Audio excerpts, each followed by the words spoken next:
na nagpunto kay Biko. Galing dito si Biko kahapon. O bakit ganun ang nangyari?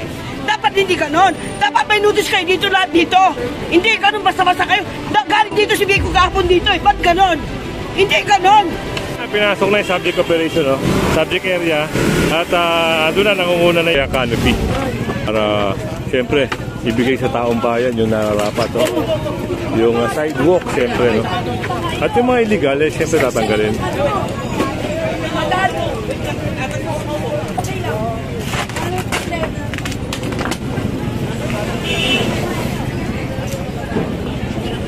Oras na ba? So alas 5 na, 5:30 ng hapon. Ngayon yung gagawing operation. Napakaganda rito ngayon dahil talagang tuloy-tuloy yung operation ng ng Pasig, no? Dahil sa pamumuno ni Sir Bong at ng ating MMD Action Officer. 80 briefing lang, no? Tapos proceed na doon sa subject operation.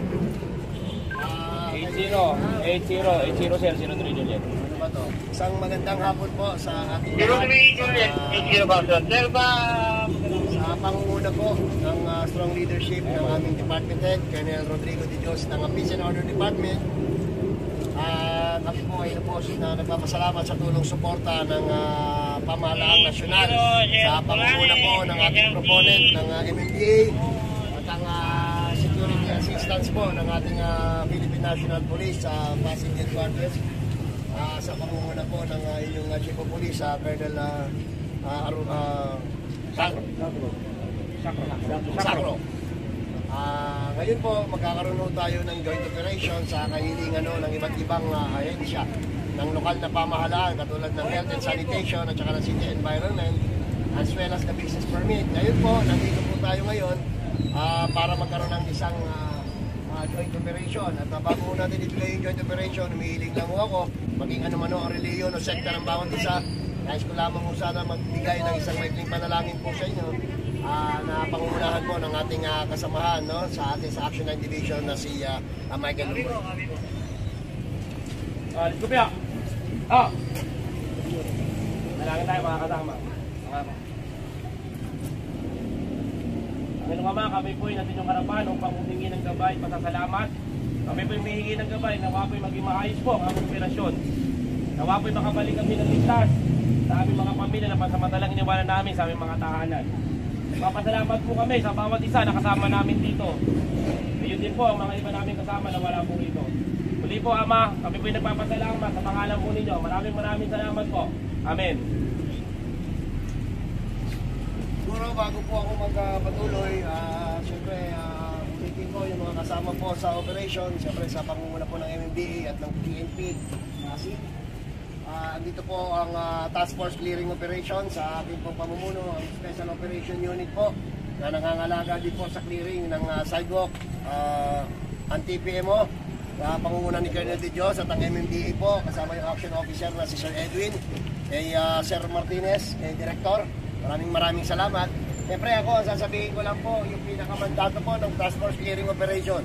Bagaman tayo po ay nasa Task Force Clearing Operation, ang number 1 po palaging sinasabi namin ng mga namumuno po sa clearing off, maging ito man ay nasyonal o lokal.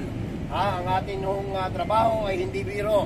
Alam ko na aalisan natin ang kabuhayan itong mga ito. Matatamaan yung kanilang mga kabuhayan, ayaw man natin gawin. Pero ito yung mandato ng ating mga opisina na siguruhin ligtas ang kakalsadahan, maayos ang mga sidewalk, ang lakaran ng tao, ang daanan ng tao, ibalik natin sa kanila ng maayos. So ito po ay magkakaroon ng isang malawakang clearing operation na joint operation po ng national government and the local government ng Pasig. Ang main proponent po dito is the MMDA po. So all confiscated items, kasi po sa kanila, sa ordinansa nila, ang ordinansa ng MMDA po, ay ang lahat po ng confiscated items is considered waste. So nasa sa kanila po, discretion nila yon kung saan nila dadalhin yun. But all confiscated materials, item and any other illegal structure na makukuha doon, ang disposition po noon ay nasa MMDA, tama po. So nasa sa kanila yon. So tayo po, ang LGU Pasig, sinisiguro lang natin na may proper coordination sila sa atin.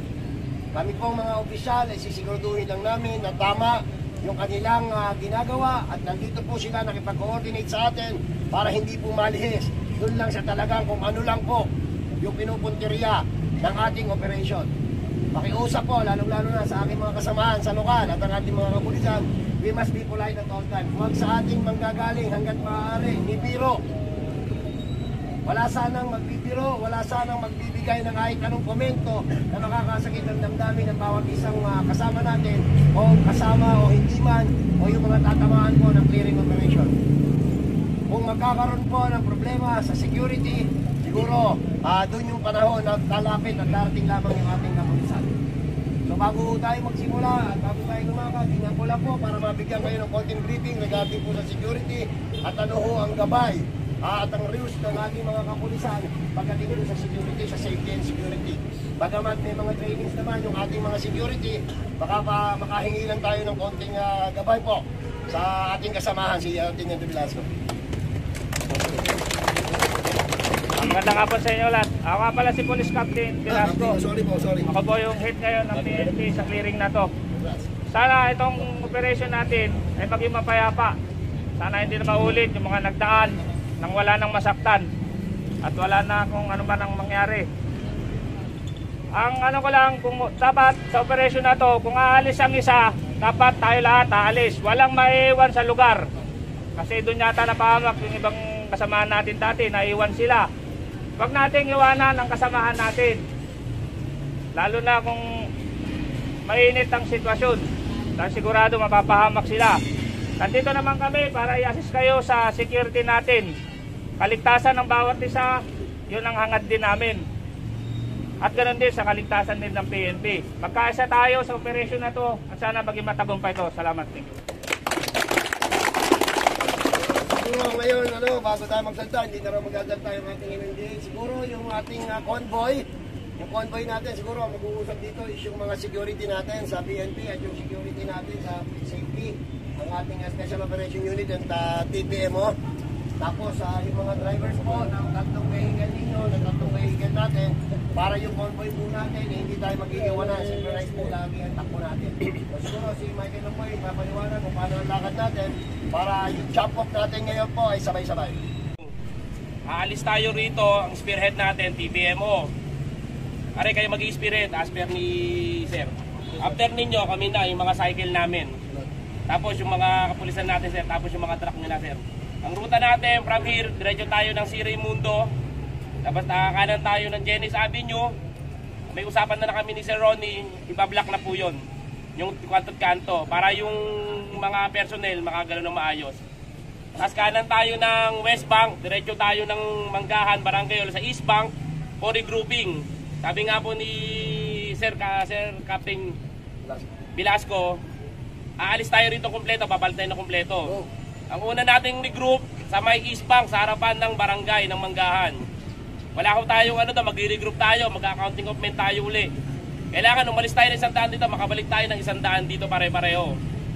After po nun, yung sunod na project na sunod na destination natin, yung live bombs, magdadalawang grupo po tayo, Sir. May A tsaka may B.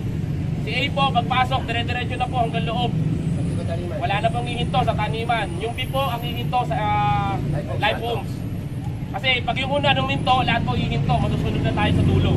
Tapos na yung briefing, no? At diretso na tayo sa subject operation. Sunod lang tayo. Kung ano mangyayari ngayon, ayan, kung ano mangyayari ngayon, yun ay mapapanood nyo. So, ayan, kanya-kanya na puntahan ito sa kanya-kanilang mga truck. At subaybayan nyo, no? At hindi lang siguro dito magtatapos yung pagsama natin sa lungsod ng Pasig. Dahil, ayan, dire-diretso yung operation at talagang pinapaganda at inaayos, no, ang area ng Pasig. Let's go! Tara! So, ito. Ay, si Bossing, eh. Sama ngayon natin ang iba't ibang vlogger ng Pasig, no? So, ito na. At babaybayin natin dito. Susunod lang tayo kung ano yung mangyari. Yan na yun. At talagang tuloy-tuloy ang paglilinis, no? Ganda ngayon dito. Parang nakahawig na siya sa Marikina.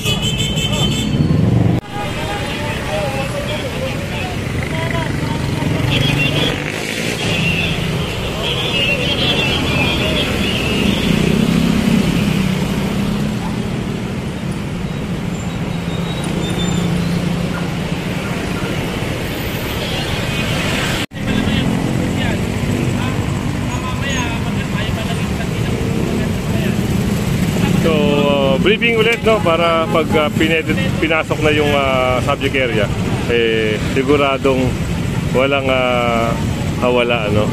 Kasi nireklamo rin yung area na yun.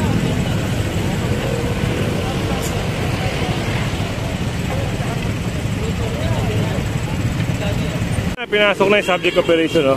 Subject area, at ando na, nangunguna na yung mga enforcer ng LGU. Ito, papasok na yung MMDA at yung mga local. So, sunod lang tayo kung ano mangyayari. Kung ano maaabutan, yun na yun. Kung ano mahakot, yun. Kaya shoutout kay Sir Julius, team leader ng SCOG.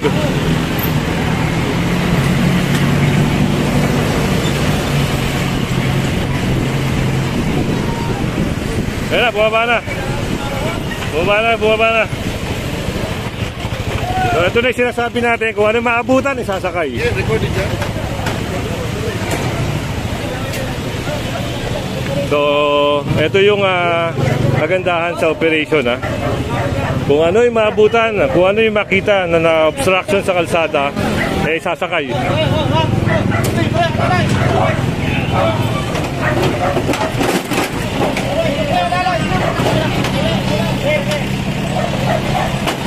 So, nasakay na yung kariton at mga buko. So, dito naman.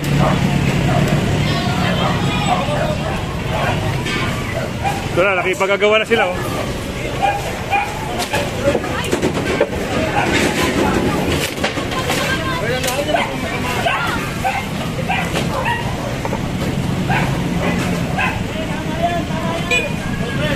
Ayan, may nagsasabi, tama raw, tama. Yung ginagawang clearing operation.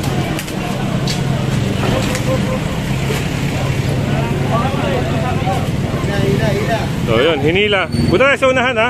Tignan natin. Ayun, nakatakbuhan na. So nagtatakbuhan na rin ang mga taga-LGU, no, para doon sa kiniklearing. Ayun, no. Ayun, nakakuha, oh.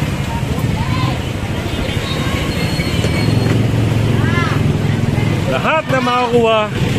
Ayan, lalong-lalo na dito sa sidewalk. Ayan, mga obstruction, sasakayan. O, hindi tayo makababa dahil yung motor natin, ito, dala-dala natin. Hapon ang operation, no? Itong hapon, ayan, nakumpis ka rin, no? Hapon. Dahil talagang nililinis. Ito, oh.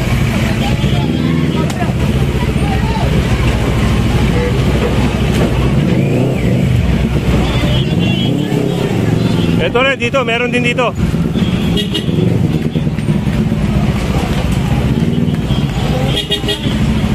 No, nakumpis ka rin isang sidecar. Ayan, nakumpiskado yan. Ay mga ayan, oh, yung mga prutas na may sidecar, yan. Sidecar ang kinukuha dyan. Yung mga prutas iniiwan naman. Ayan. Ayan, si dada ko, shoutout kay dada ko. So meron din dito, para lumalaban, no?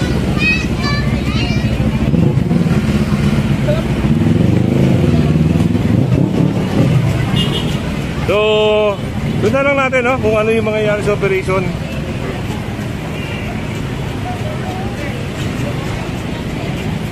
Ayan, no, kumpiskado, oh.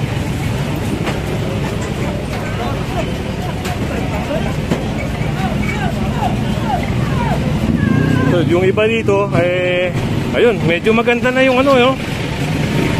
Ayun, meron na naman makukumpis na, no.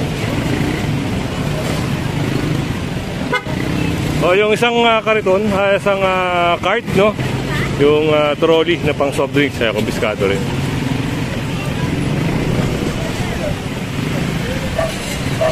Upuan, at yung, ayun, ista ng manok.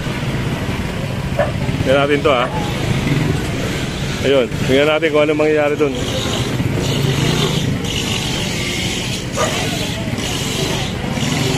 So dito, ayun, nakukuha na, oh. So sidewalk, ha. Papaalala natin, sidewalk to. Ayan. Ayan, oh. Tama nga naman si nanay, ayan, binaklas na rin. Ayan, oh.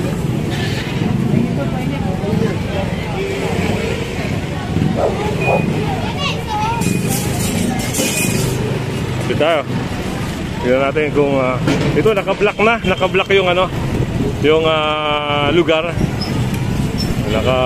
Yun ang ganda, no? May proper na operation. Naka-block kung ano yung dadaanan, di ba?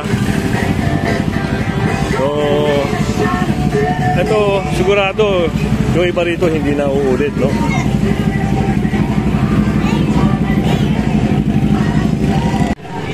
Oo, yun, no? Medyo gumanda tuloy yung ayun, nakumpis ka rin to.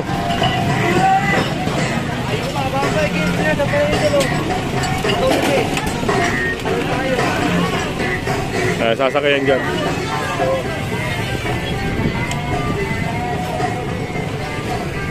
Tignan natin doon. So dito merong kumpiskahan din, no? Galing, no? Talagang yun, may nakumpiska rin doon.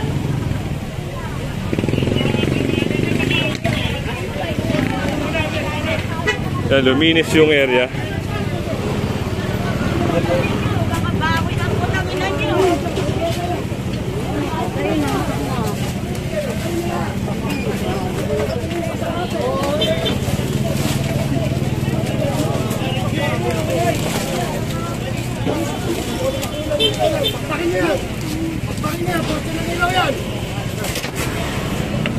So, nagbigay ng instruction si Sir Bong, no? Para nga dito sa yan yung illegal extension o kaya canopy.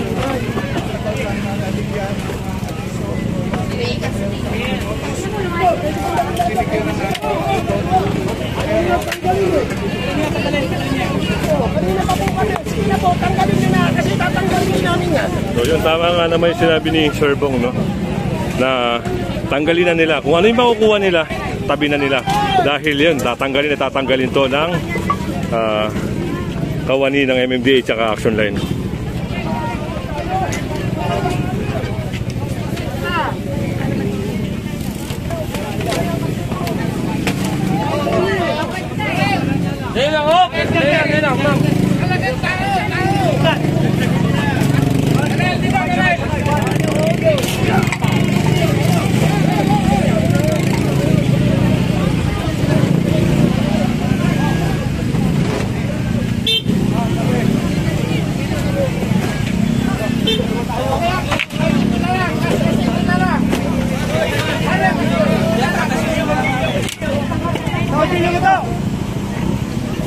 So meron din dito.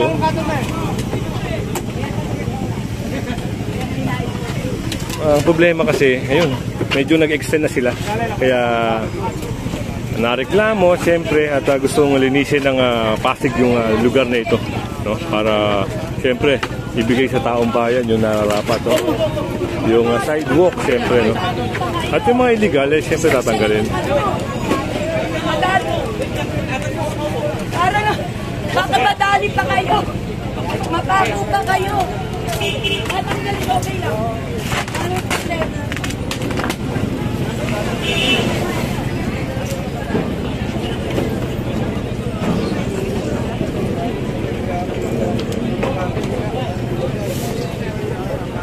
Ay, mga kahoy, tanggalin niyo yung kahoy. Hindi naman mga nasusunuran.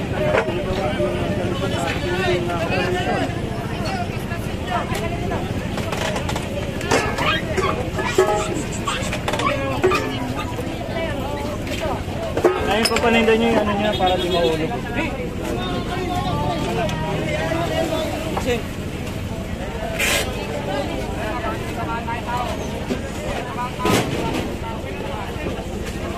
Pakibunot nga ako rin.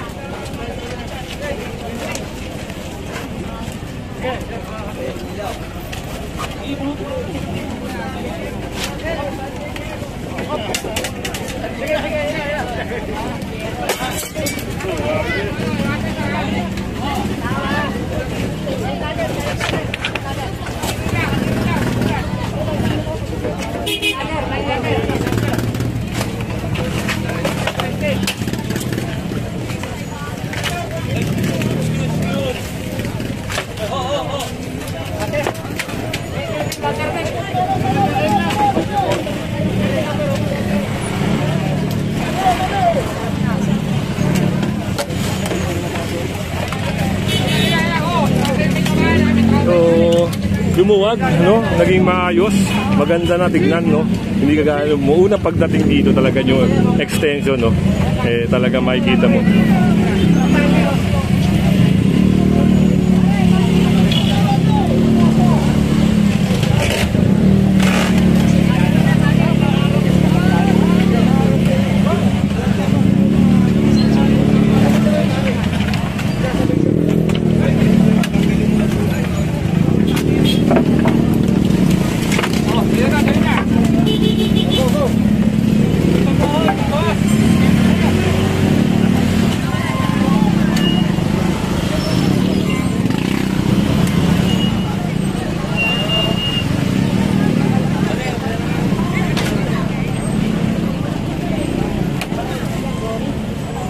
So kanya-kanyang ligpitan sila, yung mga natapon na paninda, yan, pupulutin nila. Pero ayan, sana hindi na nila ibalik ito dahil pag yan, nakita ulit sila, sigurado for sure yan, eh, ma-operate at ma-operate pa rin sila.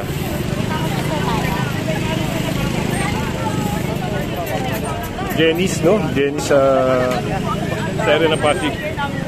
Batas natin, ganun po ang gusto ko. Sabi nyo, mayroong notice sila. Wala palang notice eh. Dapat may notice kayo para alam nila na huliin nyo sila, ganon. Hindi yung ganon, basta-basta na kayo nanghuli dito. Paano yung mga taong bayan na nagpunta kay Vico? Galing dito si Vico kahapon, o bakit ganon ang nangyari? Dapat hindi ganon. Dapat may notice kayo dito, lahat dito. Hindi ganon, basta-basta kayo. Galing dito si Vico kahapon dito eh. Ba't ganon? Hindi ganon. Tama ba yung batas na ganon? Kaya nga may pulis, may batas eh. Hindi ganon ang gagawin nyo. Ayun kasagatuto, ay kawawa yung mga taong bayan. Katulad yan, maraming yan, punan yan, utang sa Bombay. Pari yun. So, hindi ganon ang batas nyo. Hindi ganun. Kahit kanyang batas nyo, hindi tama yun. Kalsada ay daanan ng kalsada. Dapat may mayroon kayong numpes. Sa daanan ng tao. Basta ka naman kayo ng ngumumpe. Sila, binigyan ng pagkakataon ng barangay na malagyan. Kaya nga pinuto si Vico, kaya nanalo si Vico eh. Inaabuso nila. Inaabuso. Dapat hindi kayo ganyan. Kayo, nakita nyo naman, nasa kalsada. Pag nahuhuli, hindi ng simpatya. Kaya nga. Sa manlalagay ang pamahalaan.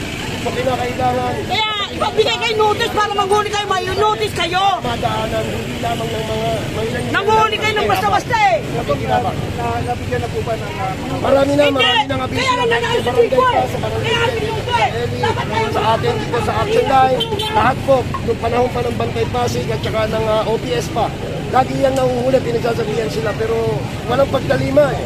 So kinakailangan minsan kahit masakit, gamitan natin ang kamay na bakal para makita seryoso ang pamahalaan na naiayos. Yung kalsada, maiayos yung daan ng tao. Nakita niyo naman, poste ng Meralco. Pagka na-aksidente, nasunog o nakuryente, kahit ano, kasalanan ng pamahalaan. So ngayon, inaalis sila, kinausap na namin yan. Last year pa, bago magpasko. Naiayos sila, ayaw nila, wala rin silang pupuntahan. Binibigyan namin sila ng livelihood ng barangay sa Kapitaneli para sa isang livelihood. O kaya doon sa Talipapa, sa may Rosario Boulevard, ayaw nila. Gusto nila dito sa hindi nagbabawal. Eh, hindi naman po pwede tayo ang susunod sa kanila. O, masakit man, kinakailangan minsan makita nila seryoso ang pamahalaan na maipatupad yung batas na para sa lahat po, hindi sa mga ilan-ilan lamang. yun. Narinig nyo yung yung paliwanag ni Sir Bong, no?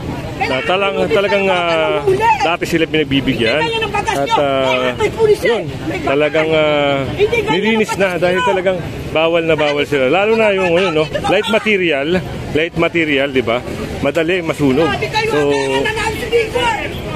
pag hindi alisin yung mga extension nila, lalo na ganon, eh baka magkaroon ng sunog kasi sihimpa gobyerno. Kaya na-operate sila, naalis na. So, tingnan natin kung anong mangyayari, no? Saan tayo? Sunod lang tayo sa operation.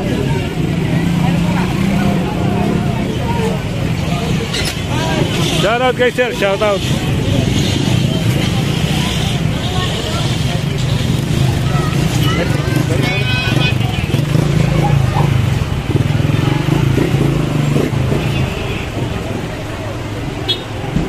So, sunod tayo doon sa sunod na subject operation.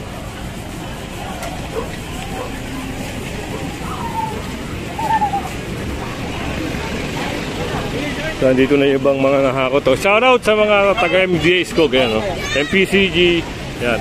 Kahit hapon na talagang solito na trabaho. Mga sila sir. Oh.